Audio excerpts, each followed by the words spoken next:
India ने बांग्लादेश पर मुसीबतों का पहाड़ तोड़ दिया। पहले वीजाज डिले किए, इनकी मेडिकल ट्रीटमेंट के अंदर बहुत ज्यादा बांग्लादेशियों को मुश्किलात का सामना करना पड़ा और आज जो है इंडिया ने बांग्लादेश की एनर्जी पाइपलाइन काट दी है। वो इंडियंस बड़े खुश हैं, बहुत बड़ी जो तादाद में लोग खुश हैं। वो कह रहे हैं ठीक है, इनको थोड़ा मजा चखाओ। माइनॉरिटीज के साथ ज्यादा चीजें जो उनको तंग किया जा रहा है, इनको पता चलना चाहिए बांग्लादेश क्या है। वो पहले ही बातें की जा रही हैं कि बांग्लादेश ने इंडिया का $1 बिलियन देना है, अदानी साहब के पैसे हैं वो दो।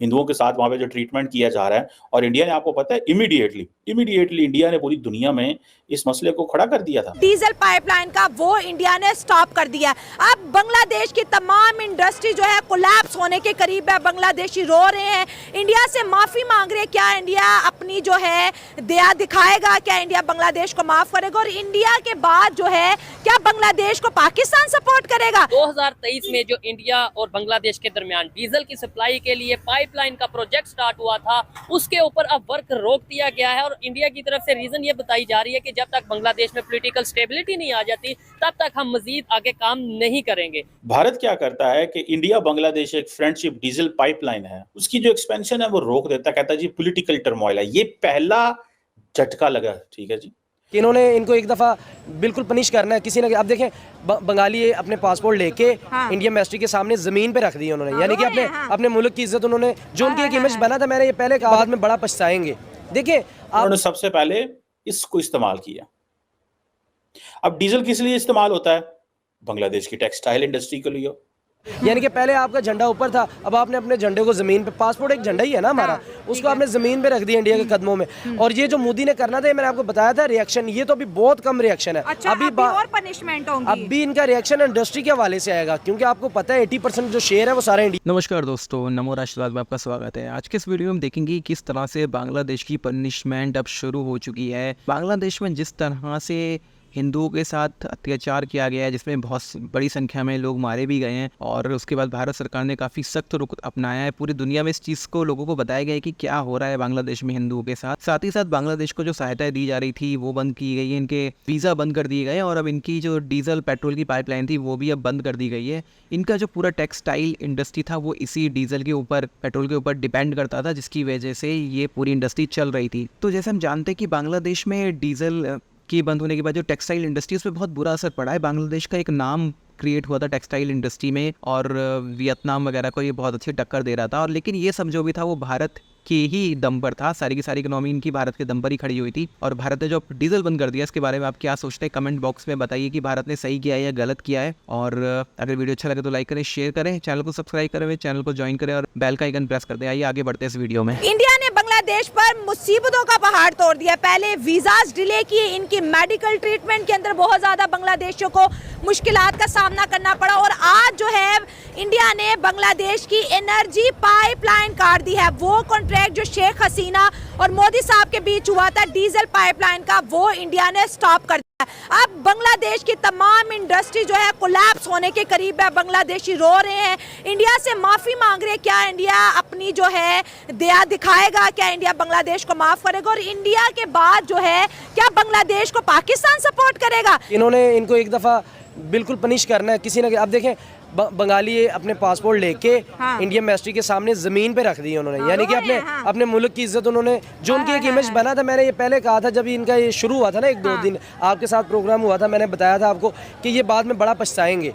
देखिए, आपने मुल्क में अपने हालात चेंज करके ना दुनिया में एक इमेज बड़ा तगड़ा बना दिया था, लेकिन आपने अपने हमसायों को छेड़ के, किसी भी मुल्क को छेड़ के, आपने ये अपना इमेज जो बना था वो ख़राब हो गया। यानी कि पहले आपका झंडा ऊपर था, अब आपने अपने झंडे को ज़मीन पे, पासपोर्ट एक झंडा ही है ना हमारा, उसको आपने ज़मीन पे रख दिया इंडिया के कदमों में। और ये जो मोदी ने करना था, मैंने आपको बताया था रिएक्शन, ये तो अभी बहुत कम रिएक्शन है। अच्छा, अभी और पनिशमेंट होंगी। अभी इनका रिएक्शन इंडस्ट्री के हवाले से आएगा, क्योंकि आपको पता है 80% जो शेयर है वो सारा इंडिया से आया हुआ है। इनकी चाहे गारमेंट्स की है, चाहे स्टील्स हैं, जो भी है, इनका वहाँ से शेयर आया। अब जब वो उठेगा तो फिर इनका बहुत बुरा हाल होने वाला है। अभी तो ये आप कह रहे हैं, अभी इनमें ऑयल बहरान आना है, पेट्रोल का बहरान आएगा, सेहत के इनके मसले ख़राब होंगे, क्योंकि इंडिया से तो इलाज कराते हैं, पाकिस्तान आ नहीं सकते, म्यांमार के साथ इनका बॉर्डर लगता है, वो इनकी पहले पाकिस्तान हिंदुस्तान से ज़्यादा ख़राब है उनके साथ। तो अभी ये इतनी जल्दी लिफ्ट नहीं कराएंगे। मैं पहले बता दिया था, जिस दिन ये पहले दिन वाक़या हुआ था, मैंने आगाह कर दिया था, मैंने कहा ये इन्होंने छेड़ के बहुत बड़ी गलती कर दी है। अभी इनका पेट्रोल बंद वो भी हो गया। डीजल बंद हो गया। ये पाइपलाइन बंद आने का मकसद ये था कि इनको फ्री एंड कॉस्ट इंडिया से हाँ। पहुंच जाए। बॉर्डर ऑलरेडी अभी ब्लॉक किए हुए, अभी तक जब से ये मसला हुआ कोई नहीं है। अभी इनका सब्जियों का, अभी दालों का, चीनी का, ये आम सी देसी तरीके से बात बता रहा हूँ जो आवाम को भी समझ आ जाए। अभी इनका बुहरान आना बाकी है।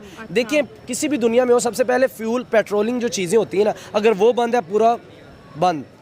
बिजली भी गई, डीजल के साथ बिजली बन रही है, कोई कोयले से नहीं बना रहे, ये पानी के साथ भी नहीं बना रही है, डीजल के साथ बना रहे हैं। उन्होंने बिल्कुल टू द पॉइंट जो चीज़ इनके शहरक वाली चीज़ है ना, उनको छेड़ा है। इंडियन बहुत ज़्यादा खुश हैं कि बांग्लादेशियों के साथ ऐसे ही होना चाहिए। देखिए किसी भी मुल्क को आप छेड़ेंगे और जब उस मुल्क का रिएक्शन आएगा तो उसके शहरी खुशी होंगे।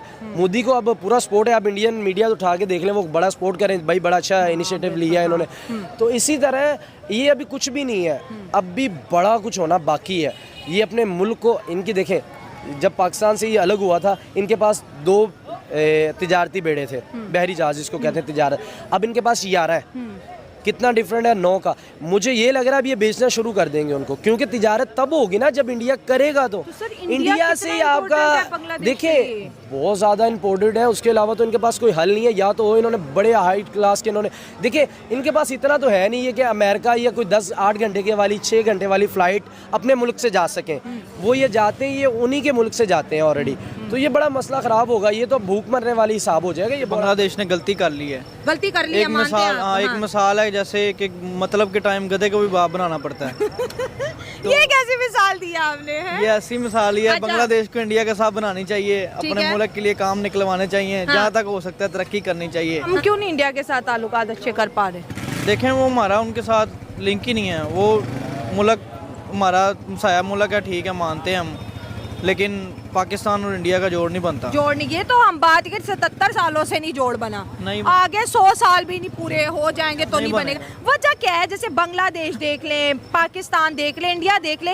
हिंदुस्तान जब था तो तीनों इकट्ठे रह रहे थे। जब इंडिया हो गया, फिर एक पाकिस्तान हो गया, एक बांग्लादेश, यही जो हमारे फोर फादर थे, इकट्ठे उठते बैठते खाते पीते। आज हम एक दूसरे से बात करने को में हमेशा तब बनती हैं जब वो गुलामी से बाहर निकलती ठीक हैं। है, इसमें कोई जब शक आपकी एक हुकूमत गवर्नमेंट किसी के मातहत रह रही हो, वक्ती तौर पर तो आपको फायदा हो सकता है, लेकिन आपकी नस्लें हमेशा के लिए गुलाम बन जाती हैं। और यही सिचुएशन पाकिस्तान के अंदर आप देख लें। ठीक है। नहीं, मेरा सवाल ये है कि बांग्लादेश को अब आगे आने वाले टाइम में बहुत मुश्किल फायदा होगी या होगा। फायदा हो या नहीं, नुकसान बहुत होगा? फायदा होगा। हो सकता है शॉर्ट टाइम में उनको थोड़ा सा मुश्किल पेश आए, लेकिन अब वो जिस तरह वहाँ पर हुकूमत चेंज हुई है और जैसे वहाँ डॉक्टर यूनुस को लाया गया है, ठीक है। अगर तो वो वाकई इसी नजरिए के तहत आगे बढ़ते रहे तो मेरे ख्याल में बहुत जल्द आप देखेंगे वो मुझे एशिया के सुपर पावर बनते हुए नजर बांग्लादेश। तो फिर इंडिया किधर गया, चाइना किधर गया? सर देखिए, इंडिया और चाइना की अब बात है। इंडिया और चाइना नॉन मुस्लिम कंट्री है, अच्छा। और हमारा एक अकीदा है कि अल्लाह ताला कुरान में फरमाता है वला अन्ना मकाम तौरात वल इंजील, कि अगर यहूद व नसारा तौरात और इंजील को नाफिज करते तो अल्लाह फरमाता है ज़मीन भी अपने खजाने उगना शुरू कर देती, आसमान से भी रामतें बरसते। ठीक है, लेकिन वो ये इंडिया वाले तो यहूदुल नसारा नहीं, वो तो हिंदू तो है, हिंदू तो है ना। मैं जो बात यहूदुल नसारा में और हिंदुओं में तो मतलब फर्क है ना। फर्क था, मैं एक बात कर रहा हूँ। अच्छा। अब ये देखें, अगर वो तौरात और इंजील नाफिज करें तो रहमतें उतर सकते हैं, अगर कुरान नाफिज किया जाए तो क्या रहमतें नहीं उतरेंगे? ठीक है। अगर तो जिस नजरिए के तहत बंगाली निकले हैं बाहर, और जिस तरह उनके करप्शन के खिलाफ नारा था, जिस तरह वो एक सिस्टम कोटे का चल रहा था उसके खिलाफ नारा था, या जैसे मेरिट पर भर्तियां नहीं हो रहे थे, अगर वो अदल के साथ ऐसे आगे बढ़ते रहे तो आप देख लेना वो सुपर पावर बन जाएंगे। सुपर पावर तो नहीं या कह मतलब सकते एशिया की पावर बन जाएंगे। एशिया की पावर यूं समझ लें कि फाइनेंशियली मसाइल पर ठीक है, यानी डेवलपमेंट की तरफ चल जाएंगे। तो दोस्तों वीडियो आपने देख लिया है और मुझे ये लगता है कि भारत ने बिल्कुल ठीक किया है। इनका पेट्रोल डीजल बंद करना ज़रूरी था। जिस तरह से मालदीव की अकल ठिकाने लगाई गई थी, वैसे ही इनकी अकल को ठिकाने लगाना बहुत ज़रूरी है, क्योंकि ये लोग तो बहुत ज़्यादा नीचे गिर चुके हैं। भारत ने ही बांग्लादेश को बनाया था, काफ़ी सैनिक हमारे शहीद हुए थे और उसके बाद भी भारत समय समय पर बांग्लादेश की मदद करता रहा है। भारत के दम पे ही बांग्लादेश की पूरी इकोनॉमी खड़ी हुई हुई है और आज ये लोग आ जाते हैं इस तरह का एक फ़र्जी आंदोलन खड़ा करके और सारा का सारा जो किया कराया था अभी तक की जो मेहनत थी दोनों देशों के सरकारों की, उनको बिल्कुल ही ख़त्म कर देते हैं। तो देखिए यही होता है जब फ़र्जी आंदोलन खड़े किए जाते हैं तो उसका नतीजा यही होता है। और ऐसे ही कोशिश हमारे देश में हो रही है फ़र्जी आंदोलन खड़े करने की। तो हमें इस चीज़ को लेके बांग्लादेश की कंडीशन को देख के सावधान हो जाना चाहिए। आप इसके बारे में क्या सोचते हैं कमेंट बॉक्स में ज़रूर बताइए। और वीडियो अच्छा लगा तो लाइक करें, शेयर करें, चैनल को सब्सक्राइब करें, चैनल को ज्वाइन करें। बेल का आइकन प्रेस कर दें लेटेस्ट नोटिफिकेशन के लिए। और आज की वीडियो में इतना ही था, मिलते हैं अगले वीडियो में बहुत ही जल्दी। जय श्री राम।